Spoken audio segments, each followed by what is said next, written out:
30 albums en 30 jours, épisode 17, déjà. Ça passe vite, hein. Bon, comment vous allez? Moi, ça va super. Aujourd'hui, je m'en bats les couilles. Nique les cernes, nique la fatigue, nique ma tête de zombie tout blanc, là. On assume tout, on met pas de lunettes. Si c'est la première vidéo du challenge que tu regardes, en gros, tous les jours, je me réveille, j'écoute l'album que vous m'avez conseillé dans les commentaires YouTube et sur Instagram. Mon Instagram, c'est vdiscute. J'écoute l'album, j'écris des trucs, je tourne, je monte, et le soir, je vous balance ça. Voilà. Entre-temps, j'essaye de manger et de faire 100 abdos par jour aussi. Ouais, histoire de pas mourir. Je travaille 14 heures par jour, c'est le mois de juillet, tous mes potes s'éclatent la gueule aux fêtes de Bayonne, pendant que je suis là en train de faire du montage. Waouh. Franchement, leur vie, elle doit être tellement triste. Du coup, on a déjà fait pas mal d'albums, on a déjà fait L'Homme Pâle, Columbine, SCH, Booba, Népal, Kekra, enfin bref, voilà. Toutes les vidéos sont disponibles sur ma chaîne YouTube. Ça y est, c'est l'heure. Je vais enfin faire Hugo TSR. Je suis désolé, en vrai, ça faisait une semaine que je faisais vraiment l'aveugle avec tous les commentaires qui parlaient de Hugo TSR. Non, je vois pas. Non. Franchement, ça vous a un peu énervé, même sur la fin, j'ai reçu des messages de haine, mais vraiment de grosse haine en DM sur Insta, c'était... Ça m'a fait un peu peur même. Putain, franchement, je sais pas comment elle fait, Léna Situation, parce que moi, en 5 messages, j'avais déjà envie de tous vous en... Bref, grosse force à elle pour son challenge d'ailleurs. Elle verra jamais cette vidéo. En fait, en réalité, je vais vous expliquer. Ça me dérangeait de parler de cet album pour deux raisons. La première, c'est que j'ai jamais aimé Hugo TSR. Voilà. Donc, tout simplement, j'ai pas envie de passer une journée à écouter Hugo TSR alors que je déteste. Voilà. La deuxième, c'est que du coup, j'ai jamais écouté cet album et du coup, je me voyais hyper mal vous en parler avec l'expérience d'un mec qui a écouté 2 fois, alors que vous, vu comment vous êtes des fous avec lui, vous l'avez écouté peut-être 100 fois, j'en sais rien, et du coup, ben, mon avis, il a aucune pertinence, il sert à rien. Mon objectif avec ce challenge de 1 vidéo par jour, c'est quand même essayer le maximum, dans le temps qui m'est imparti, d'être un poil pertinent, un poil, en tout cas j'essaye. Et là je me dis, mais comment je vais pouvoir dire des choses intéressantes à des mecs qui l'ont écouté 6 fois plus que moi donc. Et c'est pour ça que j'ignorais complètement les commentaires. Mais finalement, vu que je fais des pauses le week-end maintenant, bah, ça m'a laissé le temps de beaucoup l'écouter. Donc voilà, aujourd'hui, ça y est, je me sens prêt à vous en parler. Donc je vous explique ce qui va se passer dans cette vidéo. D'abord, je vais vous expliquer pourquoi j'ai jamais aimé, pourquoi j'accroche pas du tout avec Hugo TSR. Ensuite, j'ai fait un tout petit parallèle à Népal, parce que j'ai déjà sorti une vidéo sur Népal au tout début du challenge, et je trouve qu'il y a des points communs entre ces deux artistes. Et ensuite, je finirai sur les points que j'ai quand même vachement appréciés à l'écoute, voilà, histoire de finir sur un bon point. Voilà, on va pas s'embrouiller les mecs. Mais avant ça, vous l'avez vu dans le titre, vous mourrez d'impatience de comprendre, mais c'est quoi ce délire, c'est quoi le règlement? Bon, je vous explique. Mais avant ça, j'avais absolument envie que vous écoutiez l'avis d'un mec fan d'Hugo TSR. Parce que vous le méritez, vous êtes tellement fan de lui, vous méritez d'entendre l'avis d'un mec qui est comme vous. Voilà. Donc à la base, j'ai demandé au potager de me faire une vidéo d'1 minute, voilà, pas plus, un truc spontané, où il me dit pourquoi il aime bien. Et je trouvais ça trop cool de l'avoir en début de vidéo, voilà, comme ça il y avait un avis d'un mec qui aimait bien. Sauf que monsieur est occupé, voilà, je sais pas ce qu'il fout, il était en week-end, monsieur s'octroie à prendre des week-ends alors que t'es youtubeur, frère, il y a pas de week-end, hein. Tu vas jamais percer comme ça. Bon bah du coup j'ai un remplaçant, je suis un peu dégoûté, mais c'est comme ça, je fais avec ce que j'ai, hein. C'est la vie, hein. Je vous laisse avec le règlement. Et je reviens juste après. Yo Andy, il paraît que tu kiffes pas trop Hugo TSR. Alors moi pour le coup c'est un des rappeurs qui m'a le plus marqué. Je l'ai vu plusieurs fois en concert. L'album Fenêtre sur rue c'est dans mon top 5 de mes albums de rap français préférés. Et il est pas 5ème. Et du coup tant qu'on est là c'est l'album d'après. Et pour moi il est toujours aussi chaud. Et du coup je vais essayer de te donner quelques petits points d'entrée pour que tu puisses l'apprécier à sa juste valeur. Bon déjà Hugo TSR faut voir que c'est vraiment un samouraï. Le mec il a affiné son art. Au moment où il sort cet album là en 2017, ça fait plus de 10 ans qu'il sort des projets. Il a son style de rap bien à lui et il a composé la majorité des sons sur ce projet. Et ça, tu pourras le sentir dès le premier son, Ray, avec le piano de Sofiane Pamar. Hugo, il arrive méchant, le flow, les punchlines et surtout l'impact. Moi, je trouve que ça tape fort et surtout ça tape vrai. On sent que c'est du vécu, c'est du réel. Et pour moi, ça marche de fou. Après, bon, le style est à l'ancienne, hein, c'est du boom bap. Tu peux dire que c'est répétitif et c'est vrai, mais c'est en même temps une vraie identité. Dès que tu l'écoutes, tu sais direct que c'est un son de lui. Et sa patte, tu la ressens aussi dans les lyrics. Dans cet album-là, t'as Lao qui parle du 18e. Moi, j'ai habité dans le 18 et ses sons, ils sont ultra fidèles à l'ambiance. Et même aujourd'hui, quand j'y retourne, j'ai des punchs qui pop dans ma tête. À rue Riquet, il y a des briquets sous les cuillères. Ce genre de punch, ça reste imprégné. Dès que tu repasses dans les rues, dans les squares et tout, tu ressens l'ambiance qu'il a voulu décrire dans cet album-là et dans les précédents. Au niveau du message aussi, pour moi, c'est un des rappeurs les plus intéressants. Déjà, le rap, c'est habituellement très très capitaliste. Faut faire de l'argent et c'est limite plus important que faire du son. Hugo, c'est vraiment l'inverse. Il a jamais vendu de merch. Il a pas cherché spécialement à se faire de la thune avec la musique. Et il est vraiment engagé à fond là-dedans. Parfois, c'est même un peu dogmatique. Bon, je te laisserai juger. En tout cas, dans les sons, il y a une vraie critique qui tape juste. C'est pas juste pour se donner un style ou pour faire gna gna gna à la société. Franchement, c'est vraiment réfléchi et parfois ça éclaire sur des trucs auxquels on n'avait pas forcément pensé avant. Il y a même des lyrics qui m'ont pris pas mal de temps à ce que je les comprenne vraiment. Genre les vieux de mon âge, ils parlent du fait qu'il y a des gens qui vieillissent plus vite que d'autres. Et moi, depuis quelques années, j'ai de plus en plus vécu ça autour de moi. Et du coup, quand je réécoute le son maintenant, il tape beaucoup plus fort qu'en 2017 quand il est sorti. Bref, tout ça pour dire qu'au niveau du message, il y a vraiment de la matière, c'est plus intéressant que la moyenne. Et sans sacrifier le style, même s'il n'y a pas vraiment de banger, il n'y a ni Zumba ni Jersey Drill. Bon voilà le ref, je t'en dis pas plus. J'espère que tu réussiras à apprécier au moins un petit peu le délire. Bonne vidéo. Évidemment, 1000 merci à lui d'avoir pris un peu de son dimanche. Franchement, c'est fou, le mec, il a 1 million d'abonnés, il perd une après, m'a envoyé un vocal à un mec qu'il connaît absolument pas. Surtout que franchement, il n'y a aucun intérêt, on va pas se cacher, à le faire. Sans compter les 500 € que je lui ai envoyés sur PayPal, mais je veux dire, à part ça. Évidemment, j'ai déjà remercié en privé, je le refais en public. Merci à toi, c'est beau la passion. Malheureusement, je vais détruire en plusieurs points tout ce qu'il vient de me dire. Non, je rigole pas du tout. Mais c'est parti pour la vidéo.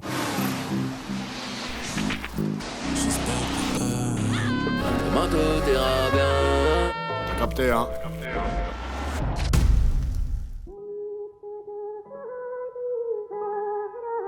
Est-ce que vous savez tout le temps expliquer pourquoi vous aimez quelque chose ou quelqu'un? T'arriverais à répondre toi si on te demande pourquoi t'aimes ta meuf? Vas-y, dis-moi là, explique-moi. En 3 arguments. C'est pas évident. Pourquoi t'aimes ton chien? C'est comme ça, frère. Et c'est exactement pareil pour les trucs qui nous touchent pas. En réalité, moi j'ai l'impression que pendant ce challenge, ou même nous tous dans la vraie vie, on passe beaucoup de temps à essayer d'expliquer pourquoi on n'aime pas, trucs machin, des trucs rationnels, alors que tout ça est complètement irrationnel et complètement subjectif. À un moment donné, t'écoutes quelque chose, ça touche pas. En vrai, c'est ce que je fais dans toutes ces vidéos. Mais il n'y a pas vraiment d'utilité à mettre des mots sur un ressenti. C'est comme ça, voilà. Alors évidemment, moi j'adore écouter les avis des gens. J'ai toujours beaucoup lu, plus jeune, des chroniques sur des albums, etc. Donc moi je suis super client de ça. Mais en vrai, si on prend beaucoup de recul, c'est juste qu'on ressent quelque chose. Et après, du coup, on se force à trouver des raisons pour l'expliquer. Mais à la base, c'est juste un ressenti. Bon, alors, ceci étant dit, ça serait quand même un poil léger de vous laisser sur ça en vous disant, bah voilà, les goûts, les couleurs, moi j'aime pas. Allez, bonne vidéo, à demain. Donc du coup, j'ai passé ma journée d'hier à me demander, mais pourquoi est-ce que ça me parle pas, Hugo TSR? Alors que c'est un super rappeur, tout le monde en parlant bien. Pourquoi est-ce que ça m'a jamais touché? Et en réfléchissant, je crois que j'ai enfin compris. Je crois qu'en fait, en réalité, je crois que j'ai compris un truc sur moi. En général, j'aime pas les rappeurs irréprochables. Alors je dis pas que je suis fan des agresseurs non plus, on n'a pas besoin d'aller jusque-là. Je pense que vous voyez ce que je veux dire. Il y a des rappeurs comme ça, comme j'en ai déjà parlé dans la vidéo de Népal, Oxmo, même Kendrick, à l'étranger, où t'as l'impression que c'est impossible de dire que t'aimes pas. Une sorte de tabou comme ça, t'as l'impression que si tu critiques ou si tu dis que t'aimes pas ces mecs-là, t'as des gars, des gros fans qui vont arriver en bas, ils t'attendent avec une hache et ils te demandent des explications très précises. T'as l'impression que c'est les représentants du bon goût, ces rappeurs-là. Et ben moi, ça me fait chier. Hugo TSR, au tout début de sa carrière, je pense jusqu'à 2017, après ça a un peu changé avec cet album d'ailleurs, il me semble, c'était l'emblème des gens qui méprisaient l'évolution du rap. Ses fans n'arrêtaient pas de le comparer à PNL, à Jul et tout, pour dire que voilà, c'était le dernier rappeur qui rappait. Eux, ils ont le bon goût, alors que toi, t'es une énorme merde. Et les gens qui font ça, un petit mot pour vous, arrêtez. Vous pensez sincèrement qu'en nous disant ça, on va faire « Mais ouais, putain, c'est ouf, putain, mais ils avaient raison depuis le début, en fait, c'est Hugo, c'est lui. Depuis le début, c'est l'élu. » Non, personne n'a jamais réagi comme ça. La seule réaction qu'on a, c'est qu'on vous déteste. Déjà, on fait l'effort de supporter votre odeur là quand vous arrivez dans une pièce. Mais soyez un peu moins méprisants, les mecs. Hugo TSR, meilleur rappeur français. Mais qu'est-ce qu'elle a, la plus du bec, là-haut? Moi, je peux être la chef de l'animation. Toi, tu seras la chef de ton cul et tu vides tes poches. Ce qui est terrible, c'est que lui, Hugo TSR, il a rien demandé. Et je suis absolument certain que c'est pas du tout un mec rempli de mépris, que c'est un mec super cool, c'est sûr et certain. J'ai des potes de potes, voilà, des très lointaines connaissances qui le connaissent. Et je sais que c'est un mec super, je pense que je pourrais discuter avec lui pendant des heures.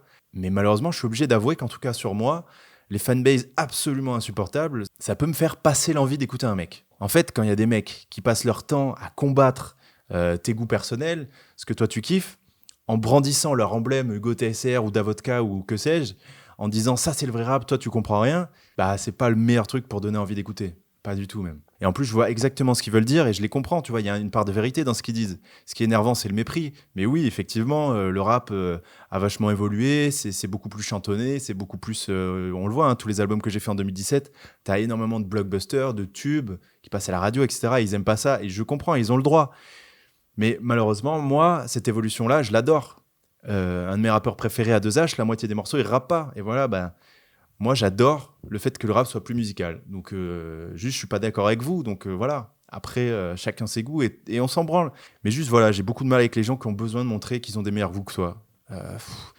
Ça donne juste pas envie de vous parler, les mecs. Il m'énerve un peu parce qu'il a tout le temps raison. Je m'explique. Par exemple, il y a un gars, il est vegan. Tu sais très bien qu'il a raison. Tu sais très bien, on sait tous que c'est les vegans qui ont raison. On sait tous que c'est nous, les connards. On le sait tous. Voilà.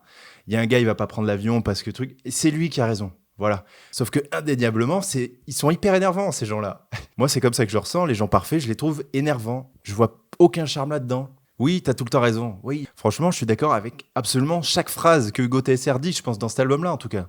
Pour donner un petit exemple, avant d'être complètement fan de rap vers 14 ans, avant ça, j'étais fan de Renaud. Et dans Renaud, comme dans beaucoup de rappeurs que j'aime bien, il y a un côté... ouais, j'ai une grande gueule, je fais des conneries, je suis têtu, j'ai pas raison, mais j'ai raison. J'aime bien ça, le côté presque gueule cassée, c'est des gens presque méchants des fois de temps en temps, tu vois, qui sont capables de casser la gueule à des types, tu vois. Pareil, mon rappeur préféré, depuis des années, c'est Booba. Comment dire, c'est une enflure ce type, c'est une grosse enflure, mais en fait, moi je préfère ça plutôt que les mecs parfaits. Les mecs parfaits me font chier, les enflures me divertissent, voilà. Et si tu regardes parmi les plus grandes légendes du hip-hop, que ce soit Tupac ou Eminem aux États-Unis. Eminem, il y a un moment, dans les années 2000, la moitié des chansons, il parlait de tuer des gens, hein, et sa meuf. Tupac, au début, il était assez irréprochable. À la fin, il est devenu complètement parano. C'était un fou. C'était un fou, le type. Il avait la haine. Le surplus de gentillesse et de politesse va très mal avec le rap, en tout cas avec le rap que j'aime, moi. Encore une fois, c'est que mon avis. Ensuite, ce que j'aime pas, et là, je suis comme tous ceux qui aiment pas Hugo TSR, c'est pas original, j'aime pas trop le fait que ça soit répétitif. Ah, franchement, écouter un album entier, ça rend fou, les gars. On respire. C'est à quelle heure qu'on respire ? Quand j'écoute Hugo TSR, j'ai l'impression que je fais de l'apnée pendant 3 minutes, et au bout d'un moment, les gars, je meurs si je respire pas. Et il me laisse jamais respirer. Effectivement, je pense que dans les années 2000, j'aurais adoré Hugo TSR.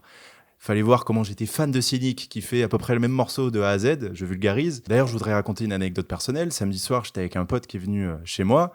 On discute et tout. À un moment, il me dit « Ouais, tu fais quoi lundi comme vidéo ?» Et je lui dis que je vais faire Hugo TSR. Et il me dit « Ah ouais, j'ai plein de potes qui sont fans de lui, mais moi, j'ai jamais pu parce qu'en fait, ces morceaux sont trop denses.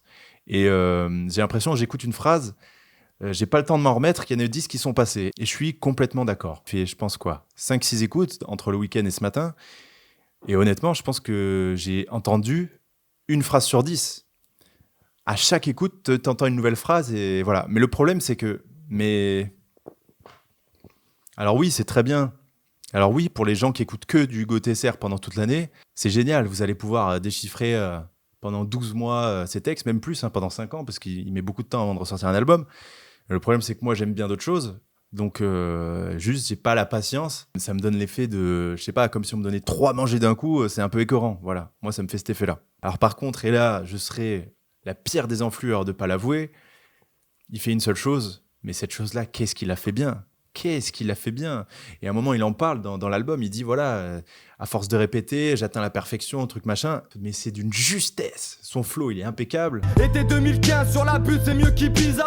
Cocktail bizarre, on mélange la vodka et le pissa. Et quand moi je dis en général que j'aime pas Hugo TSR, c'est pas que je trouve ça dégueulasse, c'est pas tu me le mets, je fais...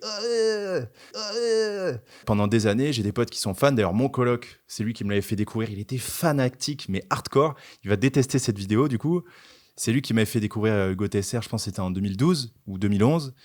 Et ben, il me le mettait et j'étais jamais en train de dire « Ouah, enlève, c'est désagréable ». Non, pas du tout. Je peux écouter je peux kiffer même largement un morceau. Ce que j'aime pas et ce que je trouve indigeste, c'est un album entier. Mais bon, si tu y réfléchis, c'est quand même normal et c'est la moindre des choses qu'il soit parfait dans son style à lui, puisqu'il en fait qu'un. C'est comme dans Yu-Gi-Oh! Quand tu te bats contre un Sectoraga, bon, il a que des insectes. Voilà, il a que ça. Mais heureusement qu'il maîtrise parfaitement tous les insectes dans son deck. Heureusement qu'il a des insectes surpuissants. Parce que sinon, tu le défoncerais en 2 coups. Tu vois. Je suis pas sûr pour la comparaison, mais en même temps, j'aime bien. Hugo TSR a fait un choix très clair, qui est complètement assumé, qui est de perfectionner sa manière de rapper, voilà, sur du boom bap, etc. Plutôt que élargir ses compétences et apprendre, je sais pas, à chanter, à rapper plus lentement. Avant, hier, j'y avais absolument jamais pensé. Mais là, ça m'est venu comme quelque chose de hyper évident. Je trouve qu'il y a quelque chose avec Népal. Parce que Népal, il a vraiment eu un gros succès en 2020 avec son album, surtout à cette période-là de leur vie. Parce qu'après, Népal, c'est un peu mainstreamisé plus tard. Mais en tout cas, cette période-là, je les trouve très similaires. Dans le côté, ils ont pas énormément de fans, mais alors leurs fans, ils le prennent pour un dieu, clairement. C'est le dieu d'une communauté. Ensuite, c'est des mecs qui font pas de concessions. Ils vont pas aller voir tel artiste qui marche bien pour faire un feat. Ils vont jamais faire un son calibré pour la radio. C'est des mecs qui ont quasiment jamais fait de promo. En fait, plus que ça, c'est des mecs, on dirait qu'ils sabotent leur propre succès, qu'ils ont pas envie. Il le dit à un moment, l'ombre est mon fardeau. Et d'ailleurs, évidemment, les deux ne montrent pas leur tête. Ils se cachent, ils montrent que la moitié de leur visage. Les deux également sont assez tristes. C'est des mecs hyper conscients des réalités du monde, de ce qui va mal, etc. Limite tellement conscients et tellement sensibles à ce qui se passe ailleurs qu'ils ont du mal à être heureux eux-mêmes, alors que peut-être que dans leur vie tout va bien, mais la merde elle est devant moi, tu vois. Comment je ferais pour l'ignorer ? Donc voilà, peut-être des mecs hypersensibles. Hugo TSR, j'en suis sûr, Népal, il me semblait qu'il était parisien. Donc c'est un rap très citadin, très gris en fait. C'est le béton. Tu sens que c'est des mecs qui habitent pas à la campagne. Hein. Tu sens l'enfermement, tu sens la grisaille, le béton dans leur rap, tu vois. Ensuite, c'est des mecs qui rappent la réalité. Pour dire une expression que j'aime pas, c'est genre des journalistes de la rue, tu vois. Genre, tu connais pas le 18e, gros, écoute Hugo TSR. La justesse de son écriture. Et c'est deux mecs qui écrivent très bien aussi, d'ailleurs. C'est pas des mecs qui vont être dans la surenchère. Ouais, j'ai vendu des tonnes, j'ai tué des gens, truc machin, voilà. C'est des mecs très sincères, très honnêtes. Très sincères d'ailleurs sur leurs failles aussi. C'est pour ça que je pense que c'est des mecs qui ont parlé ou qui parlent encore à des gens qui vont mal. Et enfin, c'est deux mecs qui prônent l'humilité absolue et je pense qu'ils vomissent la vanité. Bon, ça suffit, je commence à m'en vouloir de taper sur Hugo. Qu'est-ce que j'ai bien aimé dans cet album ? Pour un centime, dans des bourges insensibles, du meurtre aux embrouilles infantiles, ça se vide quand vient l'été. Alors, je viens de le mentionner, mais là où est très fort Hugo TSR, c'est le réalisme de ses lyrics. Donc là-haut, il parle de là-haut sur la butte Montmartre, voilà, où il voit toutes les rues, tous les passants, etc. Moi, ça me touche pas forcément parce que je connais très mal le 18e, j'ai jamais habité, je connais Paris depuis 3 ans, mais jamais habité vers là-bas. Donc par exemple, ce que dit le règlement au début de la vidéo, la phrase avec les cuillères là, moi ça me parle pas du tout. J'imagine bien que c'est un truc en rapport avec le crack, mais voilà, moi la rue et tout, je la capte pas, tu vois. Ça me parle pas du tout, malheureusement, les références. Par contre, je comprends le phénomène d'identification et j'imagine, franchement, surtout pour peut-être une tranche d'âge trentenaire, que Hugo TSR, c'est une légende absolue dans le 18e. En plus, le 18e, historiquement dans le rap, avec, je sais pas, Giorgio, il me semble qu'il vient du 18, la Scredco avant, etc. Il me semble que c'est un délire, même Assassin, il me semble qu'il y avait des membres qui venaient du 18e, à vérifier. C'est des gars qui ont toujours été dans le combat, on fait pas de concessions, voilà, c'est Hugo TSR, il rentre parfaitement dans cette tradition-là. Fallait voir ma tête, le jour où j'ai vu le premier rappeur qui a fait un clip dans mon village, à Vieux-Bocaux, dans les Landes. Ce mec-là, c'était qui ? C'était A2H.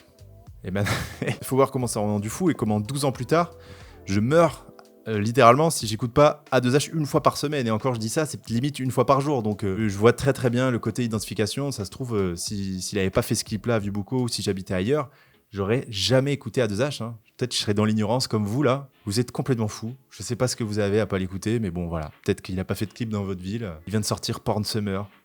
Oh là là. Oh là là là là là là. Ceux qui me suivent sur Instagram, ils savent, hein. Manhattan.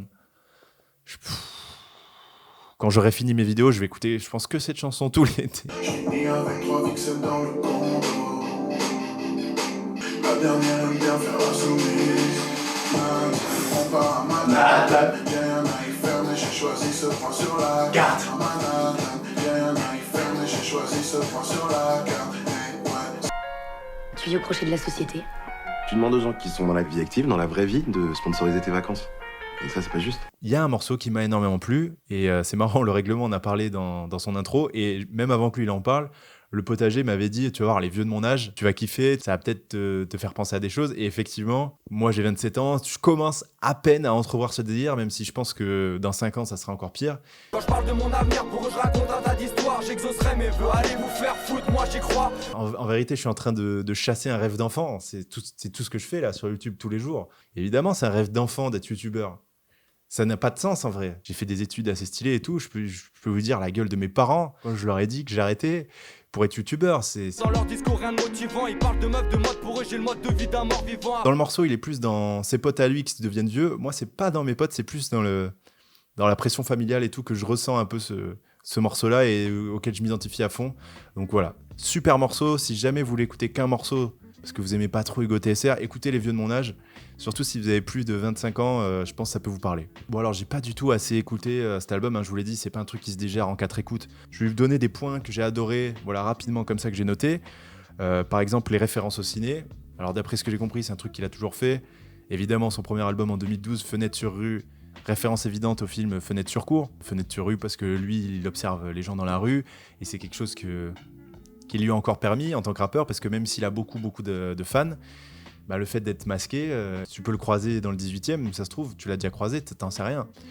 Un mec comme SCH, comme Jul, des mecs qui ont des super gros, je sais pas, Nekfeu, ils peuvent plus en fait. Ils peuvent plus se mettre dans la rue et observer le comportement des gens. Ils sont forcément dans leur bulle et ça c'est un des putains d'avantages d'être anonyme. J'adore aussi les samples avec les voix asiatiques là, ça me fait penser à du SCH, époque A7 là, avec Katrina Squad qui en faisait souvent. J'adore ça. Je sens quand même que Hugo TSR, c'est un mec qui a une aura. Quand même, c'est fou, hein, le gars, tu vois les stats de ses clips. Alors évidemment, il en sort pas beaucoup, donc ceci explique cela. Mais il faut savoir quand même que le mec, il n'est jamais partagé par aucun média, ou quasiment. Évidemment, il y en a, la BCDR. J'ai l'impression que les gars comme Mehdi Maizi, Nifa, voilà, toute la génération de gars que j'adore écouter, ils n'en parlent jamais. Bon, il fait pas d'interview, ça je pense que c'est de son ressort. Mais du coup, je veux dire, si t'es un mec du grand public, pas forcément fan de rap, limite tu peux ne pas être au courant que Hugo TSR existe. Ma petite sœur qui écoute un peu de rap comme ça tranquillement, je pense qu'elle sait pas qu'il existe ce mec. Et malgré tout ça, il arrive à avoir une communauté mais tellement forte. Et franchement, si tu regardes ses chiffres, on dirait qu'il est de moins en moins écouté, mais en fait pas du tout. À chaque album, il est de plus en plus écouté. Peut-être pas avec le dernier là qui est sorti pendant le confinement et tout, mais en tout cas de 2010 à cet album-là, en 2017, il est de chaque fois de plus en plus écouté. C'est impressionnant. Bon, je pense que la majorité des gens qui l'écoutent, c'est des gens qui se reconnaissent plus du tout dans le rap actuel. Mais voilà. J'ai noté quelques phrases. J'en ai pas noté plein parce que, comme je vous ai dit, c'était trop dense, j'ai pas pu tout noter. En plus, j'ai beaucoup écouté en me baladant, donc j'avais pas un cahier sur moi à chaque fois. J'en ai noté 3. Marre de toucher avec les yeux, on va regarder avec nos mains. Un stylo, un kébri, moi j'ai 2 briques. Les 2 crachent des flammes. Ça, c'est très stylé. Et final, j'en ai pas parlé, mais c'est pas parce que c'est un mec poli qu'il n'y a pas d'ego trip dans cet album, et la track 2 est un super exemple. Enfin, je reste fidèle au rap parce qu'il reste là, même quand ça va pas. Le soir, je me pète la voix sur des sauts morts qu'on est 10 à avoir. Franchement, ça représente trop Hugo TSR. Il reste fidèle au rap, en tout cas à une vision du rap. Il donne tout, donc il se pète la voix, ça veut dire qu'il donne tout. Pour un morceau que quasiment personne va écouter, tu pourrais dire ouais, c'est de l'entraînement, ça va, je fais ça vite fait. Mais non, en fait, le morceau, il y a que des gars qui sont fans de lui qui vont l'écouter, c'est-à-dire ses potes et 2-3 gars, voilà, son entourage, et ça lui empêche pas de donner tout, et ça, quand même, je veux dire, on peut pas critiquer la passion du rap qu'il a ce mec, quoi. Rien que pour ça, on est obligé de le respecter, et d'ailleurs, à chaque fois que j'aime pas un artiste, j'espère que ça se voit dans les vidéos, c'est ce qu'il propose que j'aime pas, c'est jamais la personne, et énorme respect à Hugo TSR pour son parcours, hein. Attention. On arrive sur mon top 3. Dans le top 3, il n'y a pas d'ordre particulier, je mets les vieux de mon âge comme je vous ai déjà dit, je mets Ray, l'intro, je trouve trop bien rappé, le sample et tout, machin, et pareil là-haut. Donc c'est pas un top original parce que je l'ai pas assez écouté de fois, donc forcément je pense qu'à la première écoute c'est les morceaux qu'on retient le plus, mais voilà, moi c'est vraiment les morceaux qui m'ont le plus touché, quoi, donc voilà. Pour le classement, je pense qu'il est dans le délire de Enfant Terrible et Népal, c'est-à-dire des gens dont je respecte le taf mais qui moi me touchent pas. Et en vrai, c'est marrant de se dire que Hugo TSR, Columbine et Népal, c'est justement des artistes dont le règlement est archi fan. Il a fait des vidéos sur les 3, donc c'est hyper marrant qu'il participe à cette vidéo. Mais moi, je le mets, franchement, je les mets à égalité les 3. J'ai pas forcément de. Voilà, je vais mettre au hasard, je le mets entre les 2. Entre Enfant Terrible et Népal, donc. Allez, 14e, voilà. N'hésitez pas à me dire si vous êtes d'accord avec moi. Je sais qu'il y a beaucoup de gens qui m'ont envoyé des messages. Ils m'ont dit non, fais pas Hugo TSR. Je sais qu'il y a plein de gens qui les détestent. Il y a aussi énormément de gens qui adorent, sinon il n'y aurait pas eu 1 million de commentaires depuis 2 semaines. Donc voilà, franchement, ça n'aurait pas été très intéressant, je trouve, de faire une analyse poussée avec 4 écoutes dans les pattes, surtout avec le temps qui m'est imparti. Donc voilà, j'ai préféré vous parler de mon ressenti, et c'est d'ailleurs ce que je fais sur toutes les vidéos. Je trouve ça intéressant, en plus il y a plein de choses que j'ai abordées que j'avais jamais entendues de personne, que ce soit sur YouTube ou chez des spécialistes type Mehdi, etc. Genre la ressemblance avec Népal, j'avais jamais entendu personne me dire ça. Donc voilà, je trouve ça intéressant de parler des choses qui sont presque un peu tabous, j'ai l'impression. C'est hyper dur de mal parler de Hugo TSR, même si quand même depuis 2018, il se mange des... Je vois bien qu'il se mange des ouais, c'est tout le temps la même chose et tout. J'ai l'impression qu'à partir de cet album, il y a des gens qui l'ont lâché quand même. Mais avant ça, fallait surtout pas toucher à Hugo TSR, surtout si t'étais un fan un peu puriste qui lit l'ABCR du son. Attention, tu vois, tu fais gaffe. Donc voilà, je trouve ça intéressant de donner mon avis. Évidemment, c'est pas grave qu'on n'ait pas le même. Hein. Ne le prenez pas mal. Toi aussi, derrière ton écran, tu as le tien. Et garde-le parce que c'est le meilleur. Voilà. Derrière le mien, évidemment. Allez, gros bisous. Encore une fois, merci au règlement. Merci 1000 fois. C'est trop, trop cool. Ah oui, non, putain, les gars, je vous ai pas dit. Oh, les gars, demain, je rentre dans les Landes pour la dernière semaine du challenge. Donc, je pourrais pas faire de vidéo. Voilà, je passe 5 heures dans les transports avec la fatigue. Je me lève à 6 heures et tout. Enfin, l'enfer. Donc, demain, je suis désolé, pas de vidéo. Ce qui fait qu'il nous reste plus que 5 vidéos. Après ça, 5 albums. Il reste mercredi, jeudi, vendredi et lundi et mardi. Voilà. Donc, mardi prochain, dans 8 jours, dernier jour. Donc voilà, 5 albums, les gars. Il va falloir être convaincant. À vous de jouer. Et gros bisous. Il me fait